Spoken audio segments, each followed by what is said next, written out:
दिल्ली सरकार ने छठ पर्व के मौके पे 7 नवंबर को पब्लिक हॉलिडे का ऐलान किया है। यानी उस दिन दिल्ली के तमाम स्कूल, कॉलेज और सरकारी दफ्तर बंद रहेंगे। दिल्ली के सीएम आतिशी ने शुक्रवार को मुख्य सचिव को चिट्ठी लिखी और छठ पर्व के लिए सार्वजनिक छुट्टी घोषित करने को कहा। सीएम आतिशी ने चिट्ठी में लिखा, छठ पूजा दिल्ली के लिए एक महत्वपूर्ण त्योहार है। इसके अनुसार दिल्ली सरकार ने 7 नवंबर 2024 को छठ पूजा के अवसर पे सार्वजनिक अवकाश घोषित करने का निर्णय लिया है। आतिशी ने यह चिट्ठी ट्विटर पे पोस्ट करते हुए लिखा, मुझे बताते हुए खुशी है कि दिल्ली सरकार ने यह फैसला लिया है कि 7 नवंबर को छठ के त्योहार की छुट्टी रहेगी। सभी पूर्वांचली भाई बहन धूमधाम से छठ त्योहार मना सके। शुक्रवार को ही दिल्ली के उपराज्यपाल विनय कुमार सक्सेना ने मुख्यमंत्री आतिशी को पत्र लिखा था। एलजी ने सीएम से यह अनुरोध किया था कि छठ पूजा के लिए 7 नवंबर को सार्वजनिक अवकाश घोषित करने के लिए फाइल तत्काल आगे बढ़ा सके।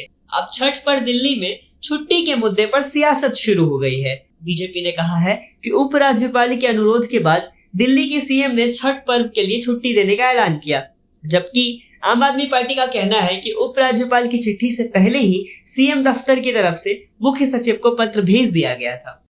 आपको बता दें कि उपराज्यपाल की तरफ से सीएम ने पत्र लिखने के बाद दिल्ली बीजेपी के अध्यक्ष वीरेंद्र सचदेवा ने भी मुख्यमंत्री से छठ पर्व पर सार्वजनिक अवकाश घोषित करने की मांग की थी। पत्र में उपराज्यपाल ने लिखा था, कुछ ही दिनों में हम छठ मना रहे होंगे। आस्था का यह महापर्व 4 दिनों तक मनाया जाता है, जिसमें तीसरा दिन जब अस्ताचल सूर्य भगवान को अर्घ्य अर्पित किया जाता है वो सबसे महत्वपूर्ण है। एलजी ने आगे लिखा, इस साल 7 नवंबर को पड़ने वाला यह दिन पहले से रिस्ट्रिक्टेड अवकाश के रूप में घोषित है।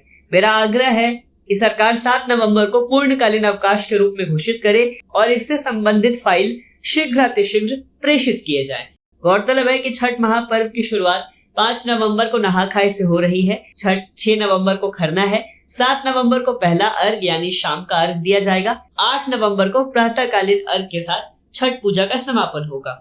दिल्ली में छठ के मौके पर अवकाश की शुरुआत 2014 में हुई थी। हालांकि दिल्ली में उस वक्त आम आदमी पार्टी की सरकार थी, लेकिन दिल्ली बीजेपी के तत्कालीन अध्यक्ष सतीश उपाध्याय ने सांसद मनोज तिवारी से इसकी मांग की थी। लोक आस्था का पर्व छठ वैसे तो बिहार, झारखंड, पूर्वी उत्तर प्रदेश में बड़े पैमाने पे मनाया जाता है, लेकिन इन इलाकों की बड़ी आबादी दिल्ली में भी रहती है।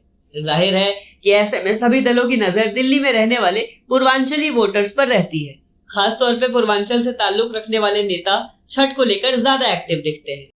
छठ पर छुट्टी से पहले दिल्ली में यमुना की सफाई को लेकर भी सियासत तेज है। दिल्ली में बड़ी तादाद पर लोग यमुना में छठ पूजा करते हैं। बीजेपी का कहना है कि दिल्ली में यमुना नदी के प्रदूषण का स्तर लगातार बढ़ रहा है। बीते कई दिन से यहाँ नदी में झाग देखी जा रही है। ऐसे में यहाँ होने वाली छठ पूजा में श्रद्धालुओं को खासी परेशानी हो सकती है। बीते दिनों दिल्ली बीजेपी अध्यक्ष वीरेंद्र सचदेवा ने यमुना में डुबकी लगाई थी और अरविंद केजरीवाल तथा सीएम आतिशी को यमुना में डुबकी लगाने की चुनौती दी थी। हालांकि डुबकी लगाने के बाद सचदेवा की तबीयत खराब हो गई है और उन्हें अस्पताल में भर्ती होना पड़ा है। दिल्ली में छठ पूजा को लेकर जारी सियासत पर क्या है आपकी राय, हमें कमेंट सेक्शन में जरूर बताएं। ऐसी और खबरों के लिए सब्सक्राइब करें द हिंदी टॉप। साथ ही हमें एक्स यानी ट्विटर, फेसबुक और इंस्टाग्राम पे फॉलो करना ना भूलें।